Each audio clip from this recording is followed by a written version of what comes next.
Welcome to chapter number 8, Vector Drawing Techniques. Now, what is a vector and what does that mean? Stay tuned to find out in this short video.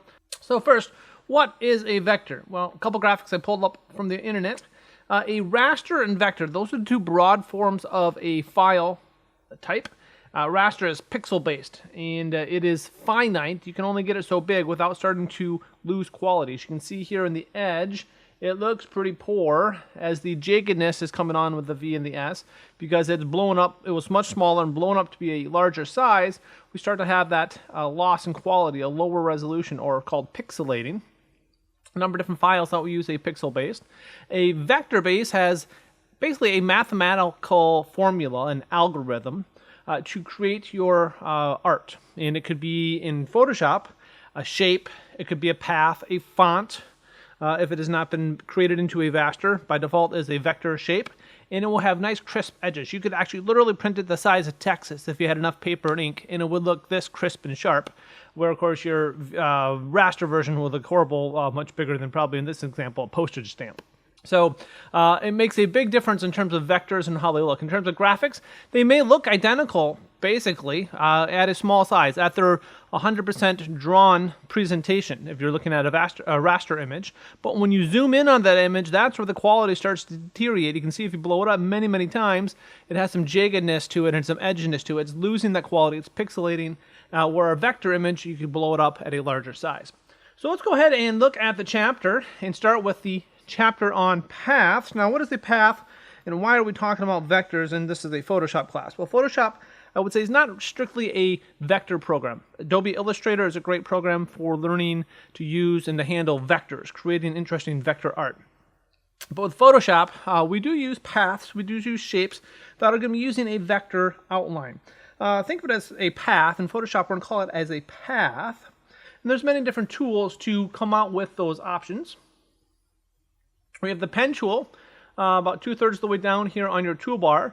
The pen tool, freeform, curvature tool, these are different ways to change, manipulate a path, which is an outline, a shape, or a selection, kind of like we'd have with the marquee tool when you select something. It's different than the pixel-based version.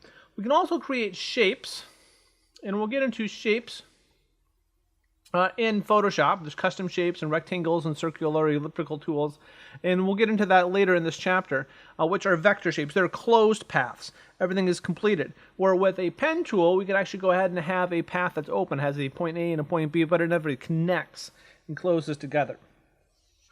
It could be more like an outline or a stroke or just a simple line. That is now a vector path. So let's go ahead and get started.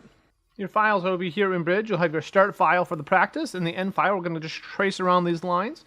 We'll have to start with your oranges, a little citrus piece, then we'll go ahead and put a shape to it and some text and do some outlining with the pen tool.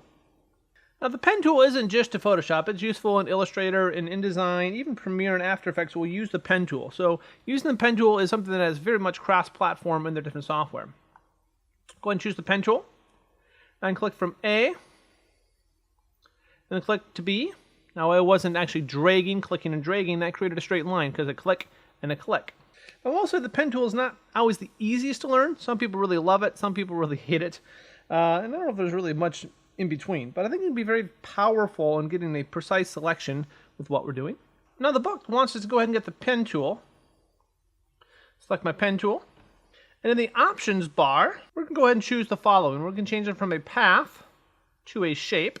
So it's not just a selection to a shape. We do want to make sure that the auto add and delete buttons are checked. We want to go ahead and go to our stroke line.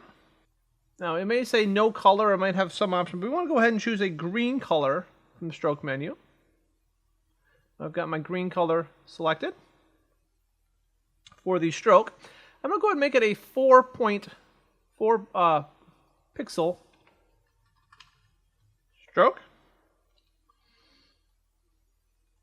Another thing to check in the book, as you go to this little gear cog in the options panel, we want to make sure the rubber band is checked off, which in this instance it is. Now let's begin. So I'm going to go ahead and start by clicking the A on the path and clicking all the way to B. Now I don't click and drag, I don't click and hold. That wasn't a perfect click. Right there, draws my stroke, 4 pixels, from there to there. That's a simple drawing of a straight line from point A to point B. Probably the simplest, easiest thing about a pen tool is just drawing straight lines. Now if you look closely in the layers panel, it now has a shape number 1 listed for this particular path. Now to draw curves, they're a little bit more tricky. Now to end my drawing, now that I've got shape 1 in my box, I'm going to go ahead and hit enter, and that accepts that change. Otherwise, when I keep clicking, it'll add to that same particular path, and it will really frustrate you. It frustrated me trying to figure out what I was doing. So I'm going to go ahead and click A. Then I'm going to go ahead and click B. Now with B, I'm not going to release right away. I'm going to go ahead and hold the mouse. Now with B, I'm going to go ahead and click and drag and get this little box right to that circle on the path there. And what that's doing, and that's moving my line art. As I change that direction, that's going to change the angle of the path to about there. And then release. Make sure you have your fill and no color fill. Now that I've released, now I have smooth lines with a little bit of curve to one. I'm going to go ahead and click on C. And I'm going to go ahead and drag that line with my anchor tool all the way to there.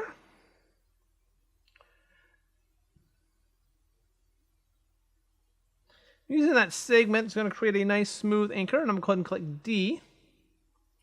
And because I don't want to click anymore, I'm going to go ahead and hold it right there and just stop.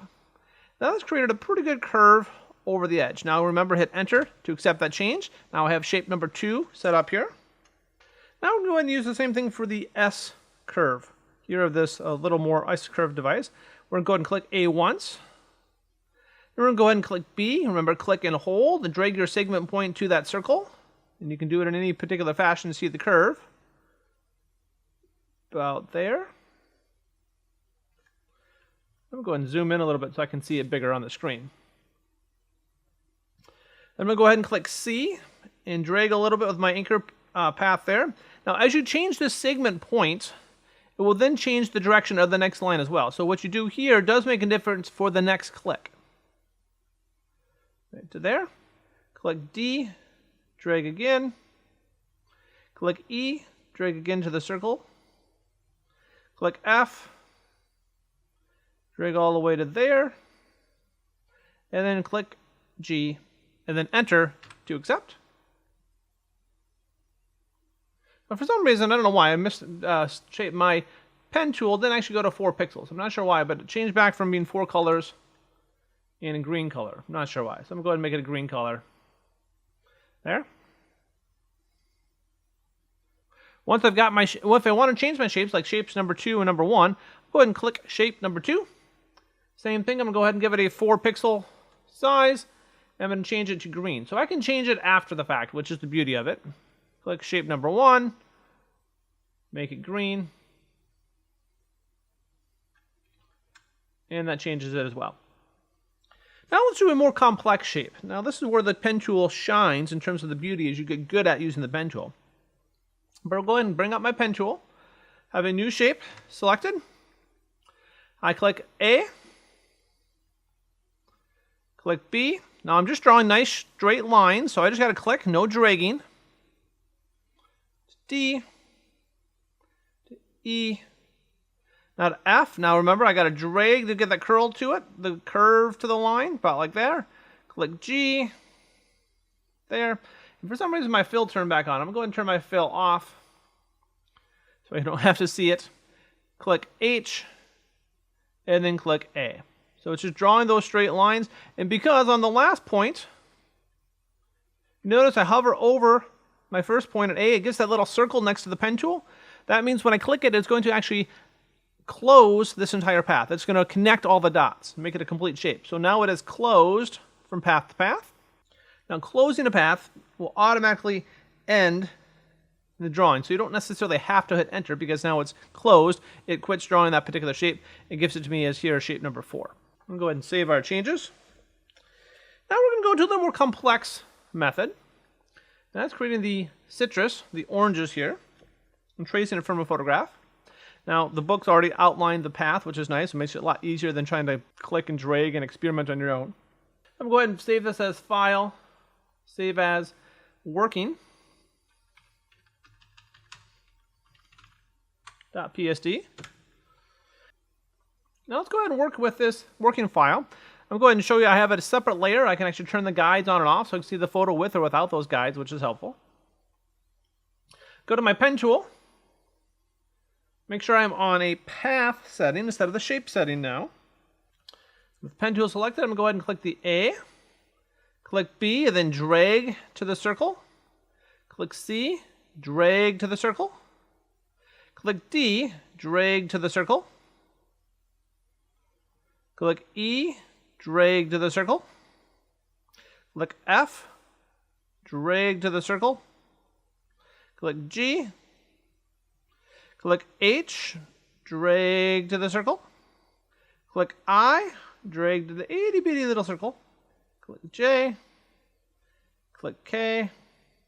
Click L, drag to the circle. Click M, drag to the circle. Click N, drag to the circle. And then remember, hover over, see the little circle, close your gap. Now this entire path of the orange is outlined or created a path, a selection area. Now if I hover over with the pen tool, I want to make any adjustments. If I hover over a point, a path, notice it pops up the little negative sign. If I click it, it will delete that particular key point, that particular anchor point. So I don't necessarily want to click it with the negative tool.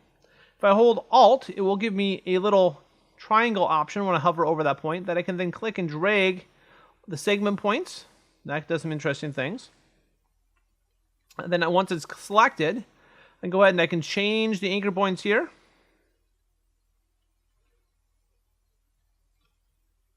By holding Control or Command in a Mac and modifying them a little bit. Now going to my path selection or my direct selection tool, that's a good way to select my points. Direct selection tool, I can click and drag and I can click a path that I may particularly want to adjust. And I can adjust that a little bit. So clicking with the direct selection tool, the white mouse tool.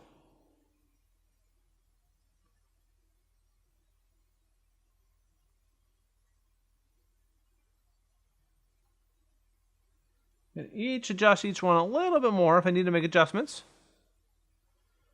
That looks pretty good using the direct selection tool. Looking good. I'm going to go ahead and save our work. Control S or Command S on a Mac. Now let's convert this path to a selection and a layer mask. Now using the pen tool, made it easy to select a precise outline of the orange in the center image. Now we're going to do some creative aspects, some design work, some little bit of graphical enhancements per se. Now I created a path with the pen tool. So if I go to my layers panel and move over a little bit to my paths tool, I've created a temporary path called a working path right now.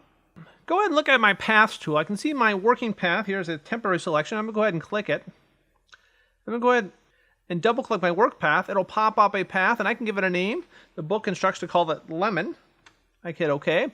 And now it's named as a path, saved into my selections as a path. So with my path option, I'm going to go to the selection tool, third one from the left on the bottom of the path tool. It loads this now as a selection. And now I can do the cool stuff to it to make it look a little more lemony color and a little less orange color. So I'm going to go back to my layers panel. With my path selected, I go over to my adjustments. And I'm going to go ahead and give it a hue saturation adjustment right here in this little icon here. This pops up its own menu. And I can go ahead and make some changes. The book recommends a few things. The book recommends in the properties panel, I go ahead and change the hue to 17.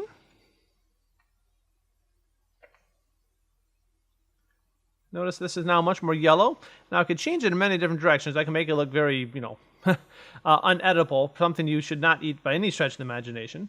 Or make it look like a lime or a Smurf type version. All kinds of different options, or it's frozen solid. But I'm going to go ahead and put 17, what the book tells me. And I've changed this particular path, this portion that I've selected. And I'm going to go ahead and save my document.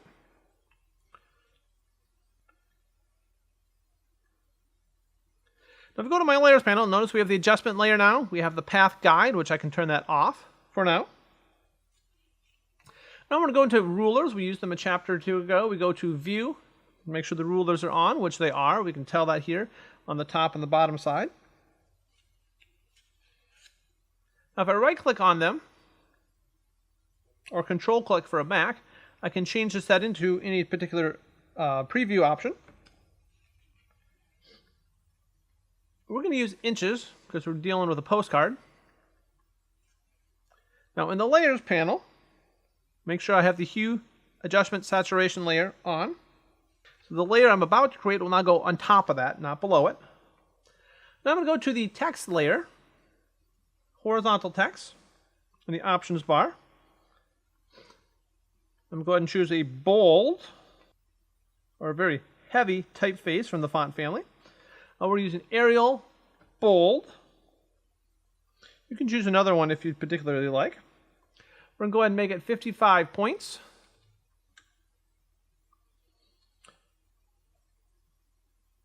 Make sure it's on the right align.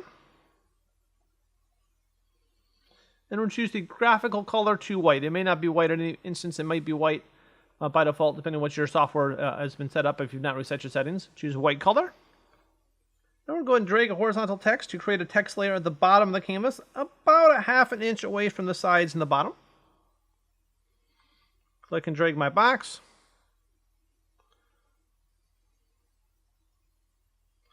About like that. And we're going to write citrus Lane Farms. That looks pretty good. Now the book recommends taking it in and actually shrinking some of the tracking. So I've got my text selected. I'll go to my tracking and I can go much smaller to tighten that up a little bit. That's a little bit too much. Too close. Go to -25. Tighten it up. About like that. This is the properties panel of my type layer. And that looks pretty good. The book has me go to the all caps option.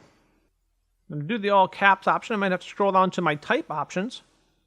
Click my all caps button. Now everything is in caps. Because it doesn't fit, I'm going to go ahead and just increase the box size a little bit. About like that. And that looks pretty good. Now I can always use the move tool on the top of the option, the tool bar, or I can go ahead and hold Control to click and to drag it to get it to be about a half an inch from the edge. About there. Using the guide, we have 7 inches. I'm going to go about there. And on the guide on the top, about there. Now we're going to add a preset shape. When you need a shape as an object or a symbol, you can do that also as a vector. Just like text is a vector shape, a shape can also be resolution independent. It can be in any size, the vector shape ability. We can go up to Window, to Shapes.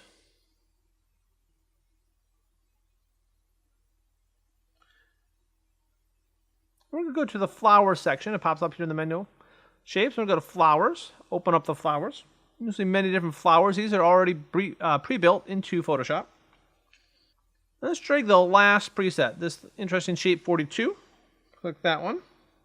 So I'm going to go ahead and take the shape here and go ahead and drag it over by the Citrus Farms and let it go. And there's my shape. I'm going to go ahead and drag the handles to make it much smaller. I want it to be 1.5 inches. Now, by default, if you don't hold anything, it will be proportionate. If you hold Shift, it will actually become a squished or a skewed size. So, not holding Shift is the default. All other Adobe software, at least at the moment, it's the opposite. It's not confusing at all, which is a pet peeve of mine. Go to 1.5 inches, approximately. You can drag and see that there. Oh. 1.5 inches. Move it over onto the screen. Once I get it to the place I want, about like that. I can go and hit Commit at the top, or I can hit Enter, or I can hit Escape to cancel.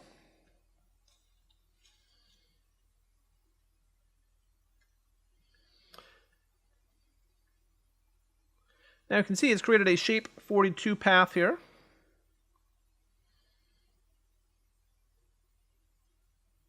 I'm going to double click that, and then I'm going to type flower to change the layer name.